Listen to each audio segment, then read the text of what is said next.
OnePlus T release ஆக போகுது. OnePlus 7 release ஆக போகுது. 7 Pro அப்படின்னு சொல்லிட்டுலாம் நிறைய வெர்ஷன் வரப்போகுது. நிறைய பேர் ஆல்ரெடி OnePlus 6 இல்லை OnePlus 6T வச்சிருக்கவங்க வந்து இப்போ நம்ம என்ன பண்ணலாம், வாங்கலாமா, வேற சேஞ்ச் பண்ணலாமா அப்படின்னு யோசிச்சுட்டு இருப்பாங்க. OnePlus 7க்கு மாறலாமா அப்படின்னு சொல்லிட்டு அவங்களுக்கு நான் சொல்கிற அட்வைஸ் அப்படியே விடுங்க. ஒன்றும் நீங்கள் வந்து OnePlus 7க்கு மாறணும் அவசியம் இல்லை. ஏன்னா வந்து OnePlus 7 வந்து ஆமாம் 5G வருது, உங்கள்கிட்ட 4G ஃபோன் தான் இப்போ இருக்கு 660 அப்படின்னு பார்த்தீங்கன்னாலும்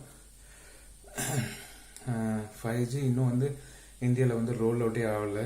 அது வர்றதுக்கு எப்படியும் இன்னொரு 1 year ஆகும். நீங்கள் அதுக்குள்ளே வந்து OnePlus 8 ரெடி ஆகிடும். ஸோ அதனால் நீங்கள் OnePlus 6 இல்லை OnePlus 60 வச்சுட்டு இருக்கீங்க, OnePlus 7 மாறலாம் அப்படின்னு ஒரு தாட் இருந்துச்சுன்னா அதை கம்ப்ளீட்டாக விட்டுருங்க.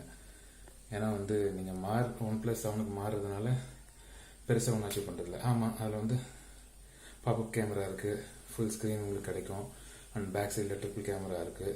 ஓகே, இருக்கட்டும். ஸோ அதனால் என்ன, இப்போ இருக்கிற ஃபோன்னால என்ன மிஸ் பண்ணிட்டீங்க? ஒன்றும் கிடையாது. ஸோ அப்படி இருக்கும்போது எதுக்காக நீங்கள் மாற்றணும்னு நினைக்கணும்? ஸோ OnePlus 6ம் OnePlus 60யுமே வந்து இன்னும் ஒரு 1 or 2 yearsக்கு அது தாங்கும், இன்னும் நல்லாவே போகும். அது நல்லா அட்வான்ஸ்டு கான்ஃபிகரேஷன் தான் இருக்குது. அதனால் வந்து இப்போதைக்கு நீங்கள் வந்து OnePlus 7க்கு அப்கிரேட் பண்ண வேண்டிய அவசியம் இல்லைன்னு தான் என்னோட கருத்து. நீங்கள் என்ன நினைக்கிறீங்க? புதுசாக OnePlus 6 வச்சில்லாதவங்க, OnePlus 60 வச்சில்லாதவங்க, அவங்க வந்து OnePlus 6 மேலே ஒரு கிரேஸ் வந்து சரி நல்ல ப்ராடக்ட் வாங்கலாம் அப்படின்னு நினச்சிங்கன்னா உங்களுக்கு ஓகே, நீங்கள் வாங்கலாம். But already OnePlus 6 and OnePlus 60 வச்சுருக்கவங்க தேவையில்லாமல் வேஸ்ட்டாக காசு செலவு பண்ணாதீங்க அப்கிரேட் பண்ணுறேன்னு சொல்லிட்டு. உங்கள் மொபைலில் வந்து அவங்க ஒன்றும் பெரிய காஸ்ட்டுக்கு எடுக்க போகிறதில்ல.